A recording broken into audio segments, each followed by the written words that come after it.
లక్ష్యమును జీవమును ఆధారము నీ వాక్యము నా త్రోవకు.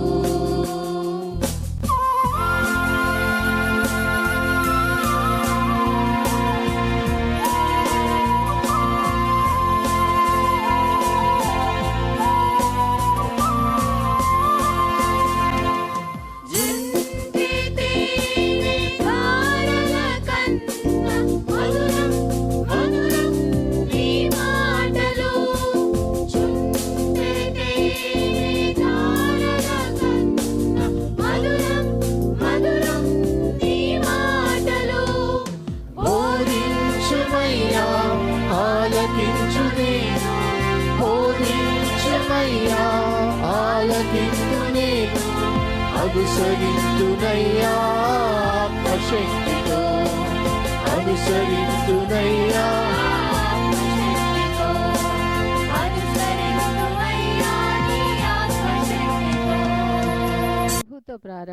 ప్రభుతో ప్రారంభం అనే ఆధ్యాత్మిక అనుదిన ప్రార్థనా కార్యక్రమానికి ప్రేమతో మిమ్మల్ని ఆహ్వానిస్తూ ఉన్నాం. మన జీవితానికి ఆదియు ఆధారమునైనటువంటి ఆ దేవుణ్ణి మొదట మరణించుకున్నట్లయితే ఆ దినమంతయు ఆయన కృపాక్షేమములే మన వెంట వచ్చును. మొదట వేకునే లేవగానే మరి నీతిసూరుడైనటువంటి ఆయనని చూద్దాం, ఆయన మనలనైన స్వరాన్ని మనం విందాం. మన జీవిత కాలం అంతయు ఆయన ఆశీర్వాదములు దీవెనలు మన మీద కుమ్మరించును. యెషయి 65:24 మనం చూసినట్లయితే వారికి ఈలాగున జరుగును, వారు వేడుకొనుక మునుపు నేను ఉత్తరమిచ్చెదను, వారి మనవి చేయుచుండగా నేను ఆలకించెదను. మనవి చేయుచుండగానే ఆయన మన మనవిని ఆలకిస్తున్నాడు. కాబట్టి మరి ప్రతి దినము కూడా ఈ యొక్క అనుదిన ఆధ్యాత్మిక కార్యక్రమంలో మనం పాల్గొన్నట్లయితే మన జీవిత కాలం అంతయు కూడా ఆయన మేలులను మనం పొందుకోగలం, ఆ నిత్యరాజ్యంలో వారసులుగా మనము జీవించగలం. రండి, ప్రభుతో ప్రారంభం కార్యక్రమంలో పాల్గొనండి, ఆత్మీయ మేలులు పొందండి. దేవుడు మిమ్మల్ని దీవించాలి.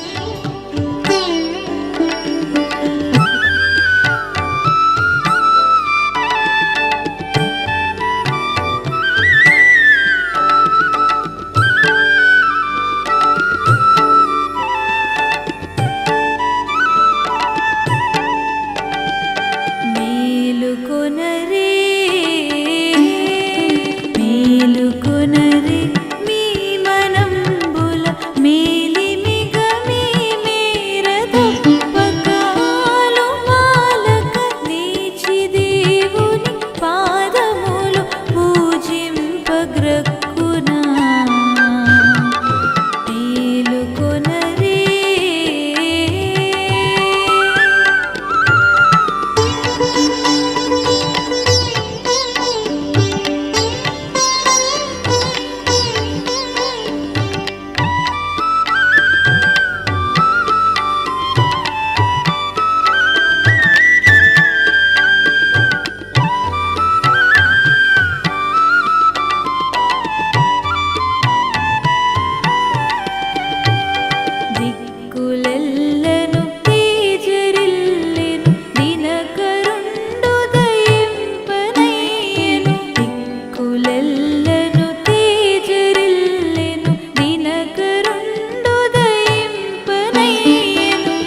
దేవుని సంగమా, మరొక నూతన దినమును దేవుడు మనకు అనుగ్రహించాడు. రాత్రి చక్కని విశ్రాంతి కలిగి ఉందని నమ్ముతున్నాను. ఎందుకంటే ఆ దేవదేవుని బిడ్డలుగా మనం ఉన్నాం, ఆయన భద్రతలో ఉన్నాం, ఆయన కాపురత్వంలో ఉన్నాం. మన చుట్టూ ఎటువంటి ఎన్విరాన్మెంట్ ఉన్నప్పటికీ, ఎటువంటి స్థితిగతులు ఉన్నప్పటికీ కూడా కంటి పాపవలే కాపాడే దేవుడు మనకు కాపరి. ఆయన మనల్ని నిరంతరము కాపాడే దేవుడు కనుక ఆయన నీడలో కొనసాగుతున్నాం. మరి దినమంతయు ఆయన మన వెంట రావాలి కాబట్టి ఆయనతో ప్రారంభిద్దాం. రండి, ప్రభుతో ప్రారంభం, అనుదిన ధ్యానం, ఆత్మకు క్షేమం. ప్రార్థించేద్దాం. కృపగల దేవా, దైవ తండ్రి, మీ పాదములకు స్తోత్రము చెల్లిస్తున్నాం నాయన. నీ ఉచితమైన దయా సంకల్పాన్ని బట్టి మమ్మల్ని ప్రేమించి ప్రోత్సహిస్తూ అనుగ్రహిస్తున్న దీవెనకర అనుభవాలు బట్టి ప్రభాస్తుతులు చెల్లిస్తున్నా. నీ లేఖనాలు మాకు ఆధ్యాత్మిక సూచికలు. భక్తుని కీర్తనలోంచి తన అనుభవం ద్వారా పొందుపరచబడిన స్తుతి ఆలాపనలు 8వ కీర్తన మేము ధ్యానం చేస్తుండగా ప్రభా, ఆ వాస్తవికతను మా వ్యక్తిగత జీవితాలకు అనుభవించుకుంటాం మీ కృప దయచేయమని మా రక్షకుడిని యేసు నామమున అడిగి వేడుకొంచున్నాం తండ్రి, ఆమేన్. 2వ వచనాన్ని మనం గమనిస్తే 8వ కీర్తనలో, శత్రులను పగ తీర్చుకుని వారిని మాన్పివేయుటకై నీ విరోధులను బట్టి బాలుర యొక్కయు చంటి పిల్లల యొక్కయు స్తుతుల మూలమున నీవు ఒక దుర్గమును స్థాపించి ఉన్నావు. నీవు ఒక దుర్గమును స్థాపించి ఉన్నావు. సో ఈ వాక్య భాగం మరి దావీదు కీర్తించిన ఈ కీర్తన అయినప్పటికీ కూడా ఆ కీర్తనలో ఆయన స్తుతి ఆలాపనతో పాటుగా దావీదు కీర్తనలో చాలా వరకు కొన్ని అంశాలు తనకు తెలియకుండానే ప్రవచనాత్మకంగా పలికిన కీర్తన. ఈ మందసాన్ని తీసుకొచ్చే ఈ సందర్భంలో బహుశా చాలామంది బిడ్డలు పెద్దవారితో కలిసి ఆ గంతులు వేస్తూ కేరింతలు వేస్తూ వారు ఎగురుతూ ఉన్నప్పుడు వారితో కలిసి దావీదు కూడా నాట్యం ఆడాడు. చాలాసార్లు మనం గమనిస్తాం. మనం ఈ మధ్య ఈ పామ్ సండే జరిగింది, జయప్రవేశం. ఆ జయప్రవేశ కార్యక్రమంలో అధికంగా పాల్గొనేది ఎవరండి? చిన్న బిడ్డలు. చాలా వరకు ఈ కార్యక్రమాన్ని చిన్న బిడ్డల కార్యక్రమము అనే భావనతో వారికి నెట్టేసి పెద్దవాళ్ళు మెల్లిగా ఏమీ స్పందన లేని వారిగా వస్తుంటాం. స్పందన లేని వారిగా వస్తుంటాం. కొన్నిసార్లు హడావిడిగా వచ్చి అక్కడ మట్ట పట్టుకుని ఏదో అలా వస్తుంటాం. కానీ ఆనాడు యేసుప్రభువు వారు జయప్రవేశం చేసినప్పుడు పెద్దలతో పాటుగా పిల్లలు వచ్చారు, కానీ పిల్లలతో పాటు పెద్దలు రాలేదు. పెద్దలతో పాటుగా పిల్లలు వచ్చారు, కానీ పిల్లలతో పాటుగా పెద్దలు రాలేదు. సో ఈనాడు ఆ పిల్లలు, ఆ బాలురు, ఆ బాలికలు వారు వీధులంబడి తిరిగి దేవుని స్తుతించి ఆ జయధ్వనులు కొనసాగింప చేస్తున్నారంటే వారిలో ఉన్నటువంటి ఆ ఇన్నోసెన్స్ కావచ్చు, లేకపోతే వారిలో ఉన్నటువంటి ఆ ఆనందం కావచ్చు. పెద్దలారా, we're missing the joy. We're missing the opportunity of praising God for what he is to us. మనకు ఏమై ఉన్నాడో ఆ వాస్తవాన్ని కీర్తించడంలో, గుర్తించడంలో, అక్నాలెడ్జ్ చేయడంలో మనము వెనకబడి ఉన్నామేమో, విఫలమై ఉన్నామేమో ఒకసారి ఆలోచించాలి. పెద్దవాళ్ళమైపోయామండి, మేమేంటి వీధులమ్మడి తిరగడం. కొంతమందికి సిగ్గు, అది కొంతమంది ఇబ్బందిగా ఉంటుంది. సో ఆనాడు జరిగింది, ఈనాడు it's a proclamation.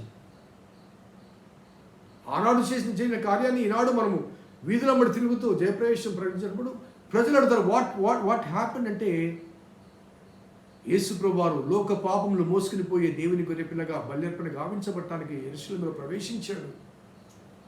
It's a joy to the world. లోకానికి సంతోషం, ఆ వాస్తవాన్ని చెప్పడానికి ఒక అవకాశం ఆ ఊరేగింపు.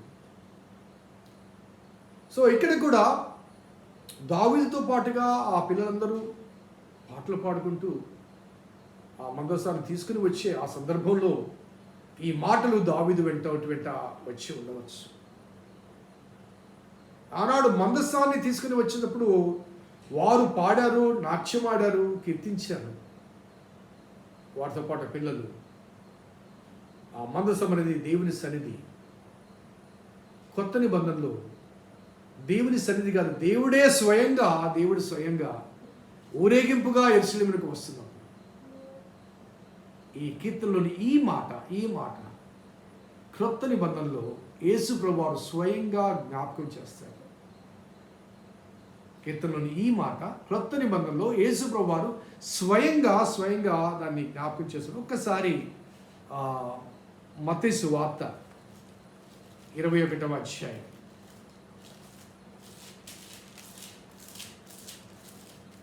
మత్తయి సువార్త 21వ అధ్యాయం 16వ వచనం ఒకసారి చూద్దాం.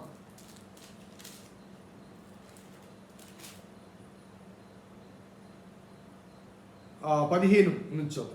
కాగా ప్రధాన యాజకులను శాస్త్రులు ఆయన చేసిన వింతలను దావీదు కుమారునికి జయము అంటూ దేవాలయంలో కేకలు వేయించిన చిన్న పిల్లలను చూచి కోపపడి మండిపడి, వీరు చెప్పుచున్నది వినుచున్నావా అని ఆయన అడిగి, అందుకు యేసు, వినుచున్నాను. బాలుల యొక్కయు సంటి పిల్లల యొక్కయు నోట స్తోత్రము సిద్ధింపచేసిన అను మాట మీరెన్నడూ చదవలేదా? బాలుల యొక్క సంటి పిల్లల యొక్క నోట స్తోత్రము సిద్ధింపచేసిన మీరెన్నడూ చదవలేదా? ఎవరితోనండి? శాస్త్రులు, ప్రధాన యాజకులు అనగా శాస్త్రులు పండితులు వారు, ధర్మశాస్త్రాన్ని పండించే పండితులు వారు, ప్రధాన యాజకులు, దేవాలయంలో నిరంతరము దేవుణ్ణి ఆరాధించేవారు, బల్యర్పణ జరిగించేవారు. వాళ్ళు ఏమంటున్నా అంటే, ఆ పిల్లలు కేకలు వేస్తుంటే దావీదు కుమారుడికి జయమని చెప్తుంటే, నువ్వు వింటున్నావు కదా, ఆపకూడదా అని యేసయ్య మీద కేకలు వేస్తున్నారు. ఒకసారి ఆ మాట మరొకసారి నేను జ్ఞాపకం చేస్తాను. ఒకసారి ఒక మాట అందులోంచి నేను చూపిస్తాను. అదేంటంటే, వారు 15వ వచనంలో దావీదు కుమారునికి జయము అని ఆ బిడ్డలు కేకలు వేయుచున్నారు. చిన్న బిడ్డలు దావీదు కుమారునికి జయమని. సో ఆ దావీదు కుమారునికి జయమని వారు కేకలు వేస్తుంటే, ఆ దావీదు వ్రాసిన కీర్తననే ఎగ్జాంపుల్గా ఇక్కడ చూపిస్తున్నారు. ఎవరు? దావీదు కుమారుడుగా ఈ లోకంలో అవతరించిన దేవుని కుమారుడు. దావీదు నోట వెంట ప్రవచనాత్మకంగా వచ్చిందని ఇందాక చెప్పాను. కొన్ని మాటలు ఆయన కీర్తనలు అక్కడక్కడ కొన్ని ప్రవచనాత్మకమైన సందేశాలు. ఎందుకంటే ఆ కీర్తనలు అక్కడ రాయబడ్డ మాట, శత్రులను పగ తీర్చుకుని వారిని మాన్పివేయుటకై. అక్కడ ప్రశ్నించింది ఎవరండి? యేసుప్రభువాన్ని సిలువ వేయటానికి యేసుప్రభువాన్ని మరి ఆ దేవుని కుమారుడుగా అంగీకరించకుండా తృణీకరించిన వాడు, శత్రువులైన వాడు.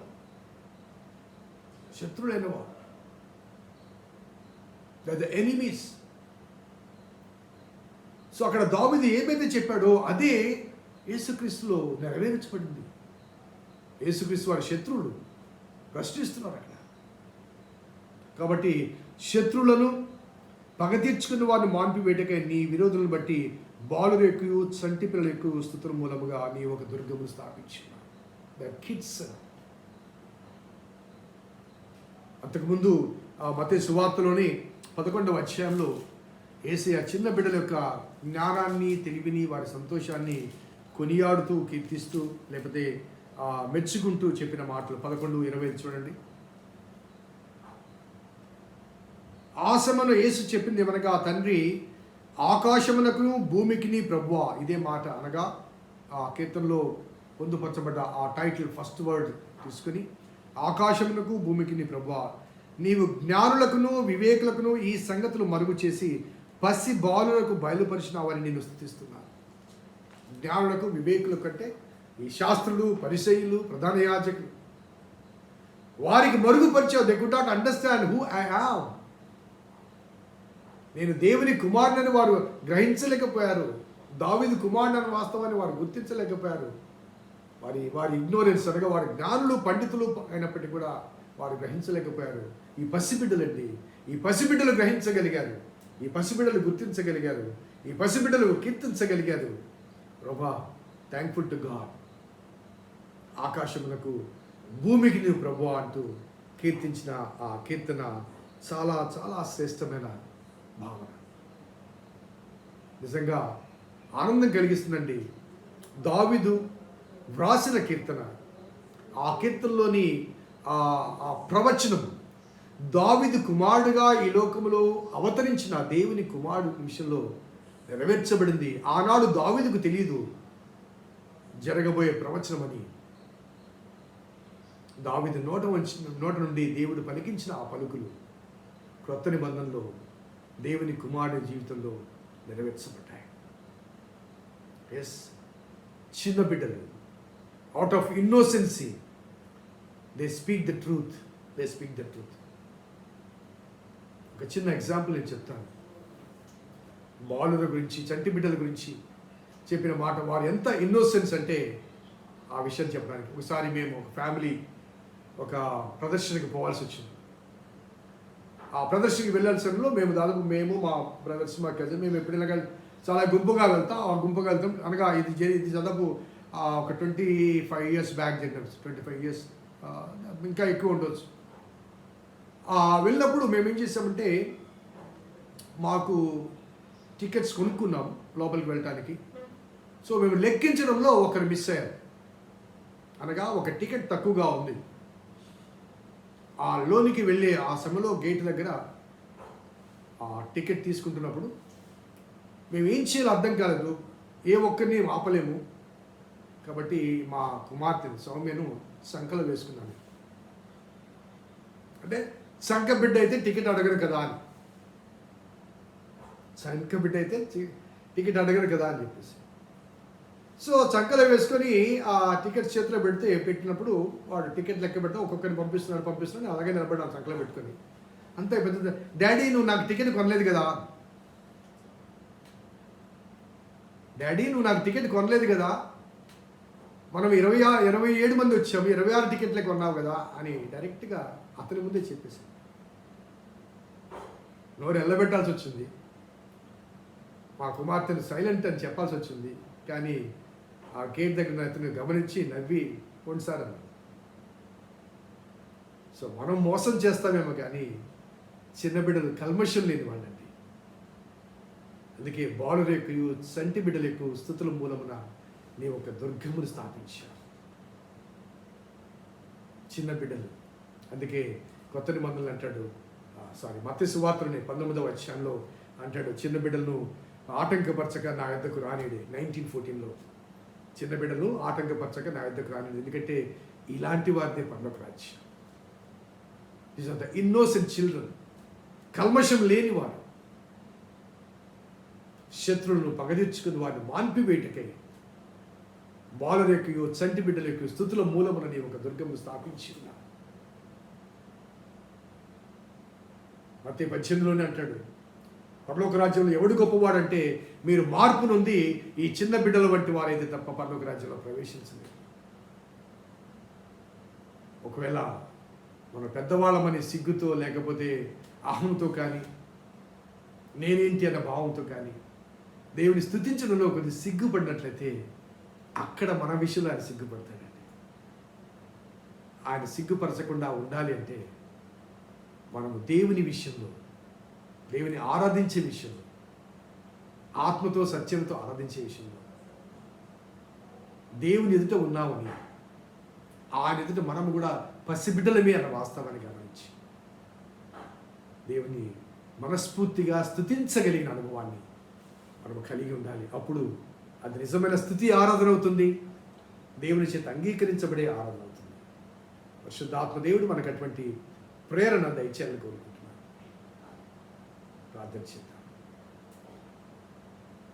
కృపగల దేవాదయుల తండ్రి, మీ పాదములకు స్తోత్రము చెల్లిస్తున్నాం నాయన. నీ ఉచితమైన దయా సంకల్పాన్ని బట్టి మమ్మల్ని ప్రేమించి ప్రోత్సహించి అనుగ్రహిస్తున్న అనేకమైన దీవెనకర అనుభవాలు బట్టి స్తుతులు చెల్లిస్తూ నీ లేఖనాల నుంచి మాకు వినిపించే ఈ వర్తమానాలు నిజంగా తండ్రి మా ఆధ్యాత్మిక జీవితాన్ని పరిశీలించుకోవడానికి అవసరమైన కనుక ఒక్కసారి మమ్మల్ని మేము పరిశీలించుకుంటే మీ కృప దయచేయండి. మా రక్షకుడని యేసు నామమున అడిగి వేడుకొంచున్నాం తండ్రి, ఆమేన్. తండ్రి కుమార పరిశుద్ధాత్మ త్రియేక దేవుని దీవెన ఈ వాక్యం విన్న బిడ్డలకు, వాక్య అభిలాషులకు సదా తోడేయును గాక. ఆమేన్. God bless you. దేవుడు దీవించును గాక.